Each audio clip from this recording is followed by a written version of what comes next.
राम जी और शंकर जी का युद्ध। बात उन दिनों की है जब श्रीराम का अश्वमेध यज्ञ चल रहा था। श्रीराम के अनुज शत्रुघ्न के नेतृत्व में असंख्य वीरों की सेना सारे प्रदेश को विजित करती जा रही थी। यज्ञ का अश्व प्रदेश प्रदेश जा रहा था। इस क्रम में कई राजाओं के द्वारा यज्ञ का घोड़ा पकड़ा गया, लेकिन अयोध्या की सेना के आगे उन्हें झुकना पड़ा। शत्रुघ्न के अलावा सेना में हनुमान, सुग्रीव और भरत पुत्र पुष्कल सहित कई महारथी उपस्थित थे, जिन्हें जीतना देवताओं के लिए भी संभव नहीं था।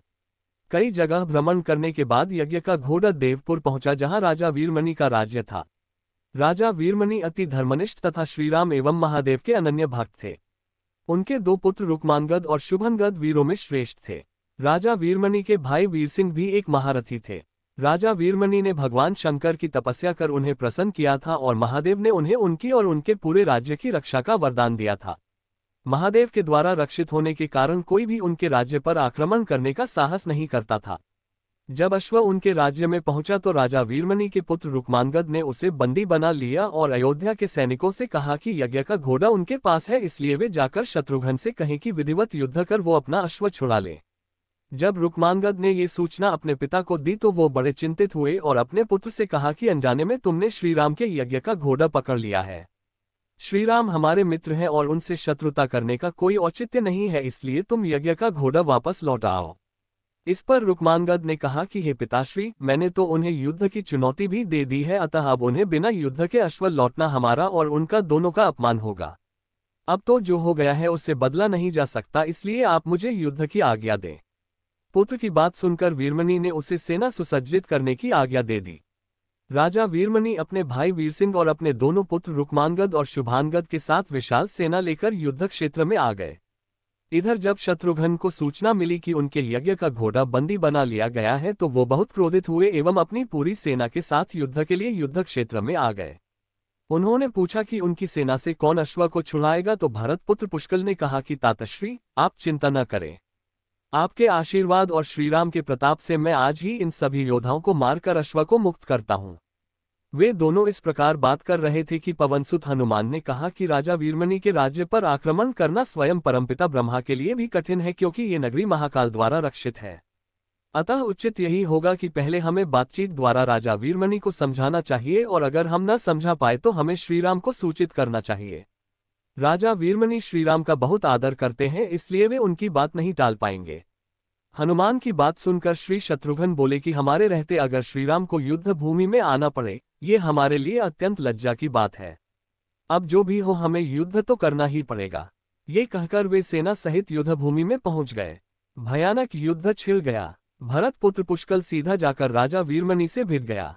दोनों अतुलनीय वीर थे। वे दोनों तरह तरह के शस्त्रों का प्रयोग करते हुए युद्ध करने लगे। हनुमान राजा वीरमणि के भाई महापराक्रमी वीरसिंह से युद्ध करने लगे। रुक्मांगद और शुभांगद ने शत्रुघ्न पर धावा बोल दिया। पुष्कल और वीरमणि में बड़ा घमासान युद्ध हुआ।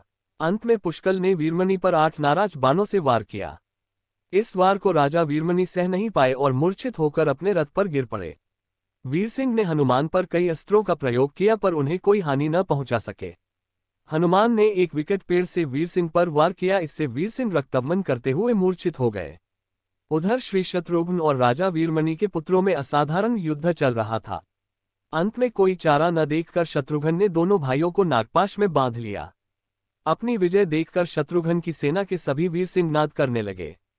उधर राजा वीरमणि की मूर्छा दूर हुई तो उन्होंने देखा कि उनकी सेना हार के कगार पर है। ये देखकर उन्होंने भगवान रुद्र का स्मरण किया। महादेव ने अपने भक्त को मुसीबत में जानकर वीरभद्र के नेतृत्व में नंदी, भृंगी सहित सारे गणों को युद्ध क्षेत्र में भेज दिया। महाकाल के सारे अनुचर उनकी जय जयकार करते हुए अयोध्या की सेना पर टूट पड़े। शत्रुघ्न, हनुमान और सारे लोगों को लगा कि जैसे प्रलय आ गया हो। जब उन्होंने भयानक मुख वाले रुद्रावतार वीरभद्र, नंदी, भृंगी सहित महादेव की सेना देखी तो सारे सैनिक भय से कांप उठे। शत्रुघ्न ने हनुमान से कहा कि जिस वीरभद्र ने बात ही बात में दक्ष प्रजापति का मस्तक काट डाला था और जो तेज और समता में स्वयं महाकाल के समान है, उसे युद्ध में कैसे हराया जा सकता है। ये सुनकर पुष्कल ने कहा कि हे तातश्री, आप दुखी मत हो। अब तो जो भी हो हमें युद्ध तो करना ही पड़ेगा। ये कहता हुए पुष्कल वीरभद्र से, हनुमान नंदी से और शत्रुघ्न भृंगी से जा भिड़े। पुष्कल ने अपने सारे दिव्यास्त्रों का प्रयोग वीरभद्र पर कर दिया, लेकिन वीरभद्र ने बात ही बात में उसे काट दिया। उन्होंने पुष्कल से कहा कि हे बालक, अभी तुम्हारी आयु मृत्यु को प्राप्त होने की नहीं हुई है, इसलिए युद्ध क्षेत्र से हट जाओ। उसी समय पुष्कल ने वीरभद्र पर शक्ति से प्रहार किया जो सीधे उनके मर्मस्थान पर जाकर लगा। इसके बाद वीरभद्र ने क्रोध से थर्राते हुए एक त्रिशूल से पुष्कल का मस्तक काट लिया और भयानक सिंहनाद किया। उधर भृंगी आदि गणों ने शत्रुघ्न पर भयानक आक्रमण कर दिया। अंत में भृंगी ने महादेव के दिए पाश में शत्रुघ्न को बांध दिया। हनुमान अपनी पूरी शक्ति से नंदी से युद्ध कर रहे थे। उन दोनों ने ऐसा युद्ध किया जैसा पहले किसी ने नहीं किया था। दोनों श्रीराम के भक्त थे और महादेव के तेज से उत्पन्न हुए थे। काफी देर लड़ने के बाद कोई और उपाय न देखकर नंदी ने शिवास्त्र का प्रयोग कर हनुमान को पराभूत कर दिया। अयोध्या के सेना की हार देखकर राजा वीरमणि की सेना में जबरदस्त उत्साह आ गया और वे बाकी बचे सैनिकों पर टूट पड़े। ये देखकर हनुमान ने शत्रुघ्न से कहा कि मैंने आपसे पहले ही कहा था कि ये नगरी महाकाल द्वारा रक्षित है, लेकिन आपने मेरी बात नहीं मानी। अब इस संकट से बचाव का एक ही उपाय है कि हम सब श्रीराम को याद करें। ऐसा सुनते ही सारे सैनिक शत्रुघ्न, पुष्कल एवं हनुमान सहित श्रीराम को याद करने लगे। अपने भक्तों की पुकार सुनकर श्रीराम तत्काल ही लक्ष्मण और भरत के साथ वहां आ गए। अपने प्रभु को आया देख सभी हर्षित हो गए एवं सबको ये विश्वास हो गया कि अब हमारी विजय निश्चित है। श्रीराम के आने पर जैसे पूरी सेना में प्राण का संचार हो गया। श्रीराम ने सबसे पहले शत्रुघ्न को मुक्त कराया और उधर लक्ष्मण ने हनुमान को मुक्त करा दिया।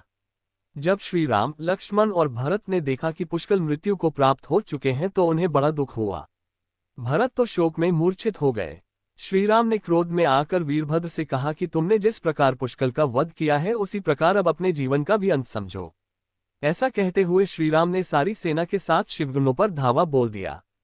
जल्द ही उन्हें ये पता चल गया कि शिवगणों पर साधारण अस्त्र बेकार है, इसलिए उन्होंने महर्षि विश्वामित्र द्वारा प्रदान किए दिव्यास्त्रों से वीरभद्र और नंदी सहित सारी सेना को विदीर्ण कर दिया।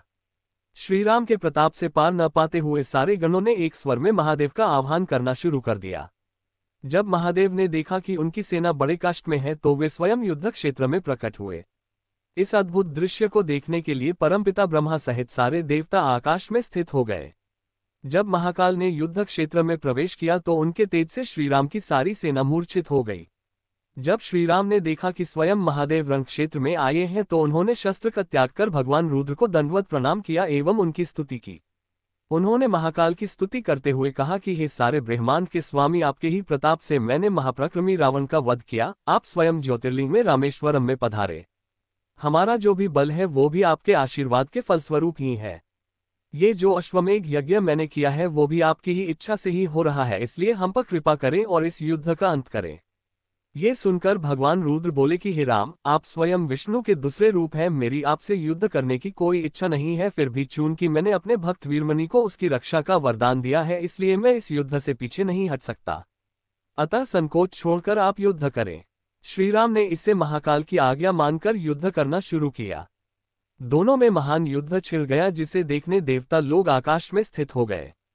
श्रीराम ने अपने सारे दिव्यास्त्रों का प्रयोग महाकाल पर कर दिया पर उन्हें संतुष्ट नहीं कर सके। अंत में उन्होंने पाशुपतास्त्र का संधान किया और भगवान शिव से बोले कि हे प्रभु, आपने ही मुझे ये वरदान दिया है कि आपके द्वारा प्रदत्त इस अस्त्र से त्रिलोक में कोई पराजित हुए बिना नहीं रह सकता, इसलिए हे महादेव, आपकी ही आज्ञा और इच्छा से मैं इसका प्रयोग आप पर ही करता हूँ। ये कहते हुए श्रीराम ने वो महान दिव्यास्त्र भगवान शिव पर चला दिया।